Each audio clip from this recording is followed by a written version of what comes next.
Halo semuanya, welcome back to Shape Your Life Podcast, di mana kita bakalan bahas seputar kuliah di luar negeri bareng narasumber tentang bagaimana sih mereka shape their life atau bagaimana mereka membentuk hidup mereka. Nah, tetap sama aku Fatia sebagai host. Nah, kali ini kita bakalan ngobrol bareng narasumber yang kebetulan dia itu adalah senpai aku dulu di APU. Dia adalah role modelku juga karena dia adalah senpai yang sasuga banget guys di APU ini. Nah, jadi kebetulan senpai aku ini sekarang lagi S2 di University of Tokyo, yaitu universitas paling prestis di Jepang, teman-teman. Nah, buat kalian yang mungkin punya mimpi untuk kuliah di University of Tokyo ini, yuk kita langsung kenalan aja sama narasumber Shape Your Life Podcast kali ini. Halo Kak Bagas. Halo Fatia, apa kabar? Aku baik. Aduh, introduction-nya bikin malu banget, but thank you very much. Ini emang role model loh. Feel very humbled to be introduced like that. Oke, kenalin dong Kak Bagas, kayak namanya, nama lengkap, asalnya dari mana, terus seputar kehidupan kuliah sekarang. Oke, so nama lengkapku Bagas Adika Putra, asalnya dari Indramayu, Jawa Barat. Itu kota yang mungkin agak terkenal dengan kawin cerai atau kalau nggak banjir pas zaman musim penghujan. But anyway, terlepas dari itu, tadi apa pertanyaan terakhir, Fatia? Sekarang Kak Bagas kehidupannya gimana, lagi kuliah apa gitu? Oke. Jadi aku baru lulus S1 bulan September lalu dari Ritsumeikan Asia Pacific University, universitas yang sama yang sekarang Fatia sedang attend, dan sekarang lagi melanjutkan kuliah S2 di University of Tokyo, mengambil jurusan Master of Public Policy program di Graduate School of Public Policy. Nice to meet you. Senang bertemu dengan kakak-kakak dan adik-adik sekalian. Senang banget udah kedatangan Kak Bagas di Shape Your Life Podcast kali ini. Makasih banyak ya Fatia untuk kesempatannya. First of all. By the way, Kak Bagas ini ada scholarship-nya nggak di University of Tokyo ini? Jadi kebetulan kalau misalnya para applicants atau pemirsa melamar ke University of Tokyo, itu ada beberapa jalan. Jadi ada 1000 jalan ke Roma kan. Nah, ada 1000 jalan juga untuk masuk ke U Tokyo. Karena kalau misalnya terutama untuk program public policy, jika adik-adik atau kakak berminat untuk masuk ke U Tokyo, bisa masuk dengan satu cara beasiswa membuka gakusho. Itu beasiswa langsung dari pemerintah Jepang. Fatia tahu kan pasti. Nah, itu beasiswa membuka gakusho itu sangat-sangat relevan dan sangat-sangat reliable bagi mereka yang ingin masuk ke beberapa universitas di luar negeri atau di Jepang.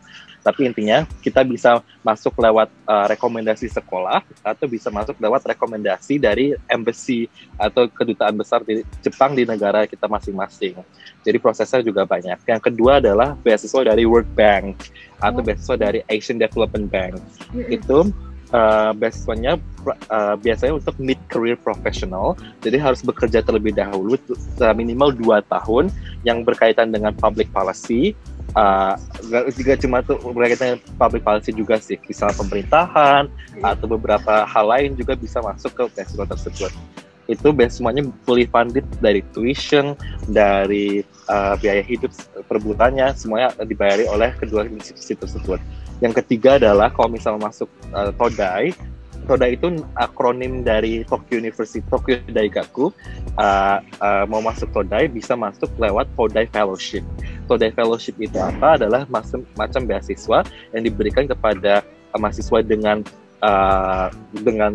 track record yang very very fantastic, dan mereka bisa mendapatkan tuition reduction on the full amount dan juga beasiswa per bulannya. Nah, yang keempat adalah beasiswa dari private institutions. Itu adalah yang aku dapat. Jadi kalau misalnya in my case, aku nggak masuk ke Todai dengan beasiswa seperti kayak mereka membuka Kusho atau beasiswa dari World Bank dan lain segala macam. Namun aku apply setelah keterima di Todainya. Jadi teknisnya adalah ketika aku masuk, aku ditawari beberapa beasiswa, aku apply, aku kebetulan dapat, prosesnya lumayan cepet kok. Dan aku nggak mau bilang kalau misalnya Todai itu diprioritasin, tapi Todai itu diprioritasin. Jadi kalau misalnya jadi kalau misalnya kalian masuk ke Todai, jangan takut kalau misalnya kalian belum punya financial backup ya, karena pasti di Todai itu kalau kalian mau mencari beasiswa itu ada banyak. Walaupun kita dari awalnya itu belum dapat apa-apa, ketika kita masuk dan kita mencari pasti bisa dapat kok, tenang saja. Wow, berarti emang benar-benar ada 1000 cara banget ya untuk mendapatkan kuliah gratis di Todai gitu ya. Istilahnya dibayar buat belajar ya, Beb. Oh iya, betul, dibayar untuk belajar. Oke. Yes. Nah, jadi tema kali ini kita adalah dari Indramayu ke Tokyo. Nah, karena karena Shape Your Life ini kita tuh pengen mengemphasize narasumber yang defy the odds atau kayak step out dari standar normal ya biasanya, apalagi anak-anak Indramayu jarang banget pasti yang langsung ke Tokyo. Jadi ini adalah role model banget bagi mungkin kalian ada yang dengar dari Indramayu, jadikanlah ini sebagai motivasi kalian. Oke, nah jadi sebelumnya nih aku pengen tahu dulu nih life goals Kak Bagas tuh apa sih sebenarnya, kok memilih path untuk study abroad gitu loh, dan bahkan sejak SMA nggak sih, apalagi Kak Bagas dulu AFS ya nggak sih? Jadi life goal aku itu waktu masih kecil aku mau jadi pilot. Ini intermezzo aja sih, mau jadi pilot buat Garuda Indonesia. Tapi itu berubah seketika ketika aku sudah merasakan pengalaman untuk hidup di luar negeri. Terutama di Amerika ketika waktu itu mendapatkan kesempatan pertukaran pelajar via AFS. Di sana aku melihat beberapa perbedaan yang besar yang ada dalam hal pembangunan, dalam hal perkembangan development di banyak hal kan. Oleh karena itu aku termotivasi dari situ mulainya, karena satu aku merasa bahwa Indonesia itu punya banyak potensial, punya banyak sumber daya manusia yang sangat bermutu, namun untuk aplikasi dari teknologi tersebut, aplikasi dari ilmu-ilmu mereka masih banyak yang tidak memadai atau kurang didukung oleh sarana dan prasarana. Nah, karena itu nanti kalau misalnya aku setelah lulus dari program S2 aku ini, aku berencana buat bekerja untuk Bappenas atau kalau enggak buat UNDP. Kenapa mau buat Bappenas? Karena Bappenas berfokus kepada industri kreatif kan, terutama mereka yang menggarisbawahi upaya seperti social entrepreneurship atau entrepreneurship di bidang-bidang yang kurang diminati sebelumnya. Itu aku sangat suka. Atau yang kedua adalah ketika bekerja buat UNDP sekaligus. Maksudnya di bidang apa? Aku mau jadi salah satu analyst for the development policies yang ada di beberapa negara-negara. Kenapa hal ini menjadi salah satu hal yang aku passionate about? Karena banyak sekali dari rekomendasi UNDP, banyak project-project mereka yang really touches upon the main issues, di mana mereka sangat berpeduli dengan hal pembangunan tersebut.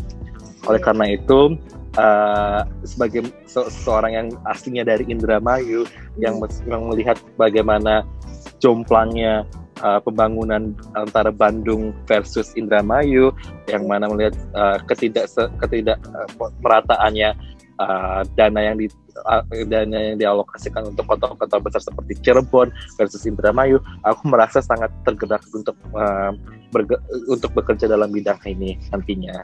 Makanya mendoakan ya Fatia dan kakak-kakak atau adik-adik semoga bisa mencapai cita-citanya ini. Selalu aku doain yang terbaik. Oke. Thank you. Tadi Kak Bagas tuh waktu SMA itu SMA-nya negeri nggak sih Kak? Betul, aku SMA-nya negeri. Di SMA 1 Sindang Indramayu. Oke, aku juga SMA negeri 1 Sidoarjo tapi. Kita sama-sama SMA yang bukan SMA 8 Jakarta gitu ya. Bukan SMA yang 8. I'm not saying that SMA 8 Jakarta is apa sih namanya kayak prestige. It is prestigious, but we divide the odds. Yeah, we divide the odds. Including you, honey. Including you also. So Okay. yeah. Kalau misalnya dulu nih, take a look back waktu Kak Bagas masih SMA, apalagi di SMA negeri ya, setahu aku tuh waktu aku dulu di SMA, kita tuh kayak bener-bener, doktrinnya tuh doktrin PTN gitu, ya nggak sih? Nah, kalau misalnya di SMA-nya Kak Bagas sendiri, ada nggak sih kira-kira stereotipe tentang sekolah ke luar negeri gitu? Mungkin kalau misalnya... Banyak banget. Ya, banyak banget ya? Banyak banget. Jadi aku ceritanya tuh kayak gini. Aku angkatan kurikulum KTSP terakhir kebetulan Sobat ya. Jadi waktu aku berangkat ke Amerika, aku tuh KTSP terakhir. Nah, jadi ketika aku pulang, mereka itu sudah menerapkan kurikulum 2013 bagi angkatan adik kelasku. Nah, karena aku harus mengulang 1 tahun menurut kebijakannya dari program AFS itu sendiri, aku mau nggak mau harus satu kelas dengan adik kelasku ini kan.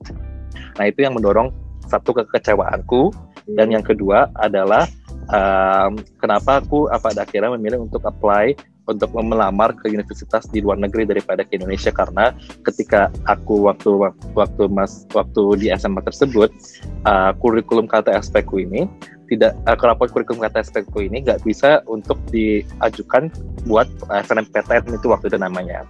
Nah, jadi aku tidak bisa berpartisipasi sama sekali dalam program SNMPTN, yang dimana sangat mengecewakan. Tapi pada saat yang bersamaan itu menjadi salah satu pecut bagi aku buat pelajaran dan pecut untuk untuk berpikir outside the box gitu, opsi apa yang aku punya.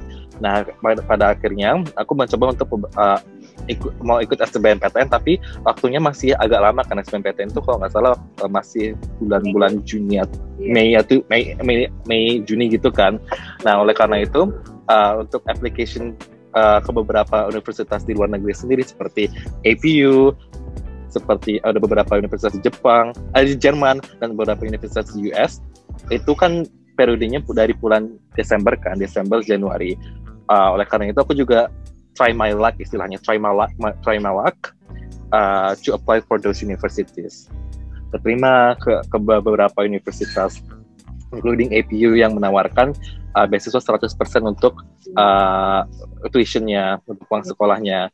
Oleh karena itu, akhirnya dari beberapa konsiderasi yang sudah dirembukin sama orang tua, yang sudah dikonsultasikan ke beberapa guru-guru juga, dan aku memutuskan untuk memilih APU. Begitu tuh Fatia. Jadi mungkin untuk kasusku adalah karena aku mengalami kekecewaan, tapi ya betul kalau misal bukan beberapa lagi sih, kayak mayoritas dari faculty, mayoritas dari guru konselorku juga menyarankan untuk ke PTN saja karena itu safe bet. Bukan kalau misal mau ke luar negeri itu it's rather a riskier chance for us to go abroad because satu currency differences, rupiah juga nilainya lumayan rendah. Yang kedua adalah it is literally going outside of comfort zones, and some people are not really comfortable with that because again it's outside our comfort zones. But ya gimana ya, aku tuh anaknya tuh kayak ya udah sih, kalau misal kita di luar negeri terus kita salah budayanya, itu kan belajar juga. Jadi aku punya prinsip kayak gitu dari awal, so I'm fine with encountering new situations gitu tuh Pak. Jadi itu juga gimana ya, itu juga berawal dari diri sendiri ya, ke open mindedan dari diri sendiri, yang mau nggak kita menerima suatu kultur baru untuk belajar di environment yang kita tidak pernah masyarakat yang sebelumnya gitu ya. Jadi waktu itu Kak Bagas daftarnya nggak ke APU doang nih untuk S1-nya ya? Enggak. Iya, wow. Aku dulu juga SBMPTN tuh. Karena aku daftarnya itu terlambat gitu kan. Aku daftarnya tuh maksudnya di gelombang terakhir gitu. Aku benar-benar nggak tahu how's my fate gonna be, apakah aku di Indo, apakah aku di APU. Jadi aku waktu itu tetap SBMPTN gitu. Tapi SBMPTN itu susah banget. Dan itu sistem banget, dan Kalau aku nggak keterima di PTN sama sekali. Itu aku sedih banget, sama lah ya, kecewa, sedih gitu.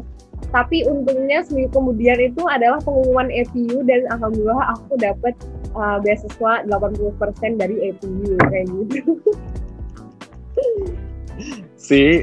pasti ada hidayahnya lah ya. Oh, di balik sebuah kekecewaan.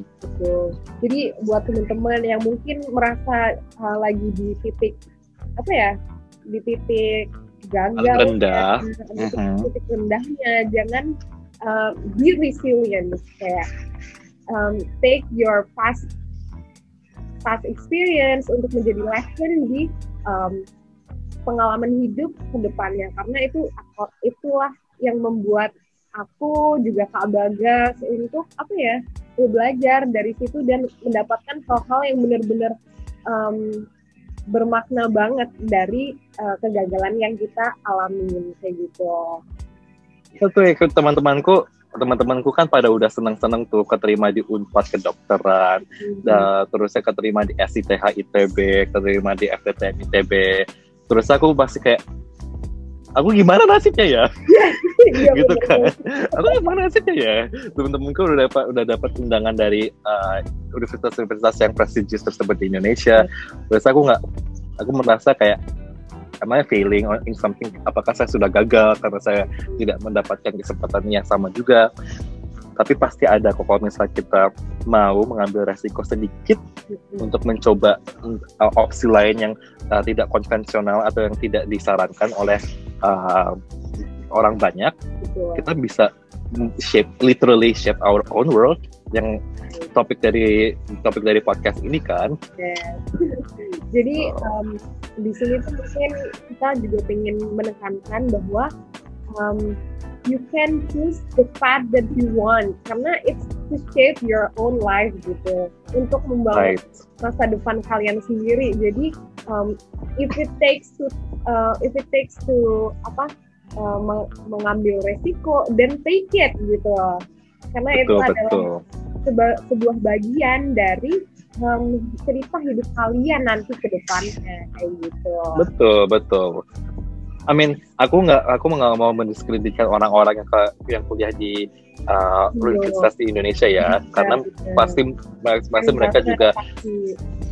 mereka pasti juga qualified individuals, mereka punya skill dan connections yang kita punya buat kita yang memilih untuk kuliah di Jepang. Tapi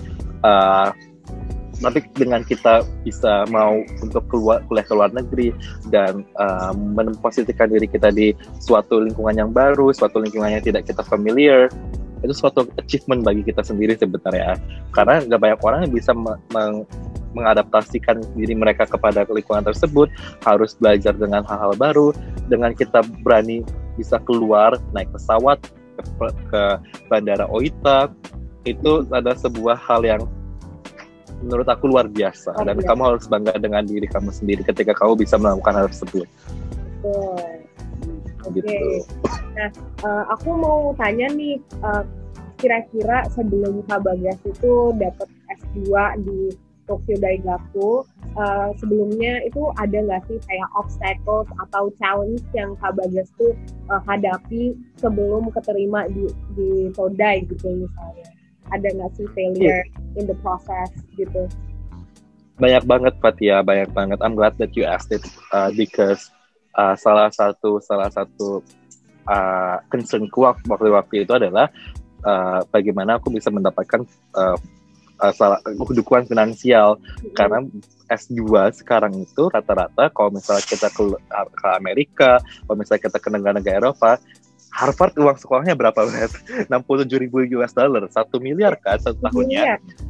1 miliar, bukan ratusan juta lagi, udah miliaran. Udah MM-an guys.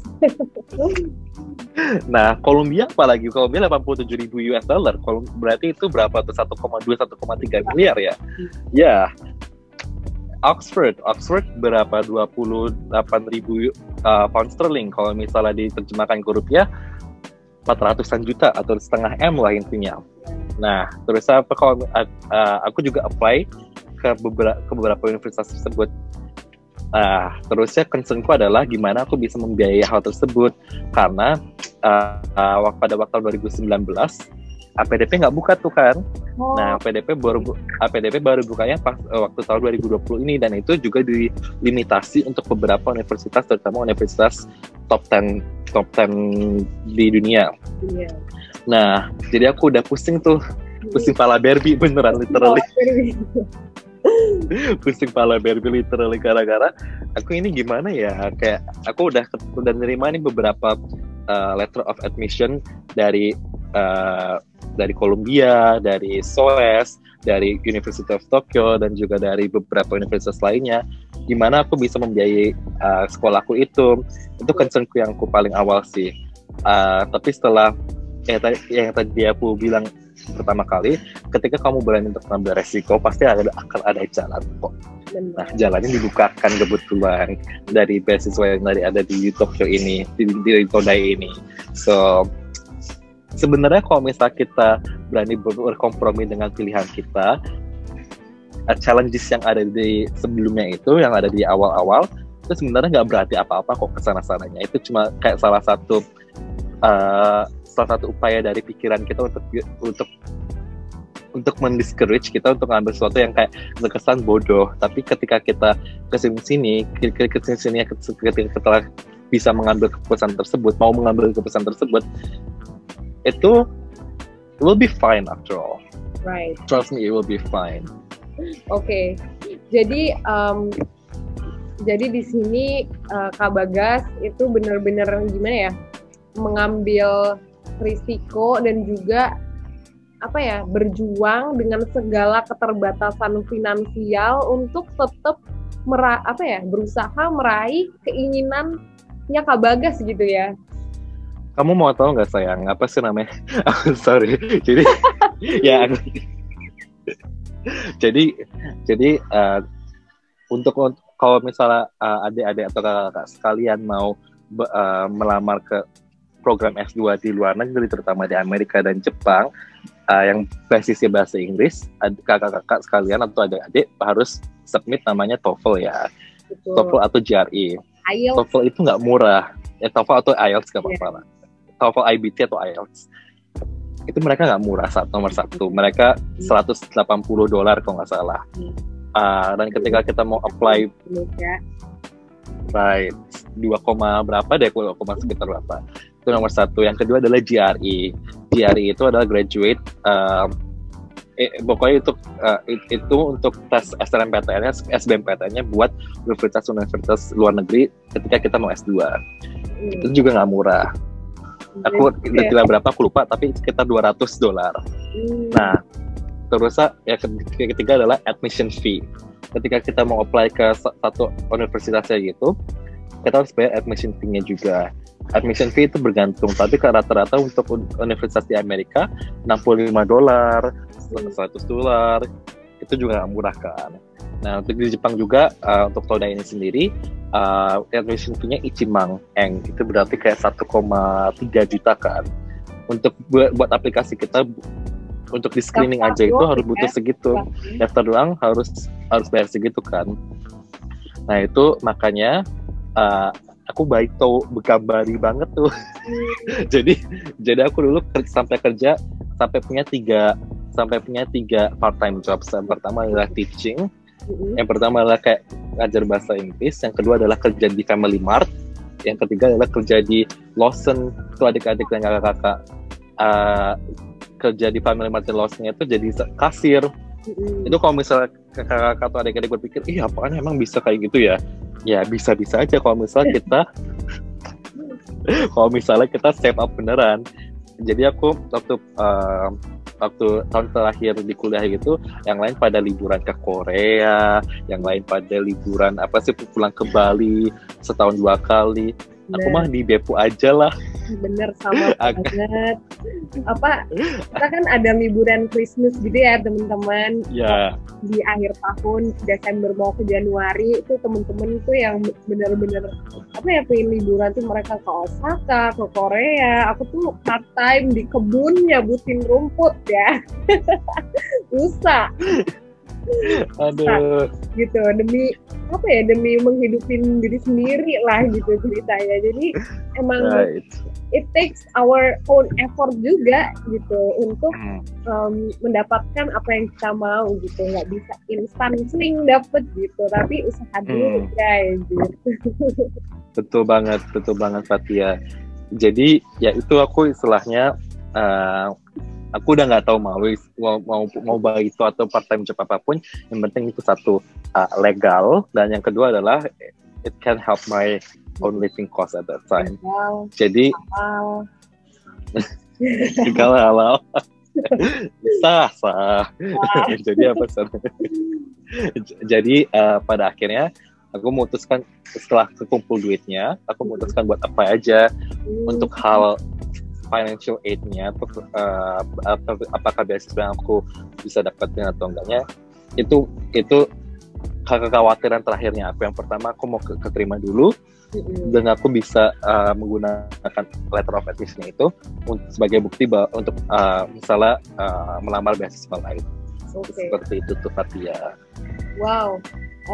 Ini juga pelajaran banget bagi aku, soalnya aku mungkin juga kan pengen apply S2, tapi of course I have financial anxiety. Jadi now that Kak Bagas bilang kayak udah coba aja dulu, worried about the finance later. Jadi buat teman-teman juga yang mungkin khawatir tentang finansialnya untuk kuliah di luar negeri, yuk kita coba dulu aja, karena ntar pasti banyak kok jalannya gitu ya. Ya, banyak 1000 jalan ke Roma, beneran. Right. Oke. Terus kira-kira nih Kak, untuk mempersiapkan S2, itu kira-kira apa aja ya yang mulai kita udah bisa persiapin di S1 gitu? Oke, ada 3 hal nih. Yang pertama adalah research, nomor kedua adalah research, nomor 3 juga research. Mantap, aku nggak bisa, I cannot stress it enough to anybody. Kalau misalnya mereka pengen apply ke S2, mereka kudu research satu apa yang mereka mau lakuin di S2 tersebut. Karena program-program S2 itu nggak kayak program S1 lagi. Adik-adik atau kakak-kakak, misalnya kayak kita mau belajar tentang material engineering, ya udah, kalau misalnya kita belajar S1, belajar macam-macam kan, terutama kita juga belajar dari segi fisikanya, dari segi kimianya, atau dari segi lain-lainnya. Tapi kalau misalnya udah S2, material engineering itu biasanya banyak banget ragamnya tuh. Nah, kita harus research di universitas tersebut menawarkan program yang seperti apa. Apakah mau research dari segi optiknya, dari segi pembangunannya, atau dari segi apanya gitu, harus kita research terlebih dahulu. Terus yang kedua adalah yang kita harus siapkan itu syarat dan prasyaratnya untuk masuk ke universitas tersebut. Prasyaratnya maksudnya gimana?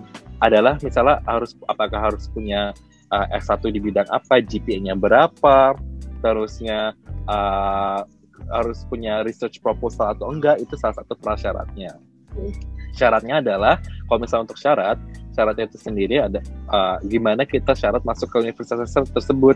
Apakah mereka butuh TOEFL atau IELTS, apakah mereka butuh GRE juga, apakah mereka butuh essay, apakah mereka butuh rekomendasi dari profesor, apakah mereka harus menentukan usia juga berapa. Itu adalah syarat-syarat yang nanti kita harus research ketika mau melamar. Dan yang terakhir adalah kita research untuk prospeknya kita di sana mau ngapain. Maksudnya kalau misalnya kita habis ke depannya gitu, masuk ke dalam universitasnya udah keterima, what do you want to do? Karena S2 itu ada 2 macam.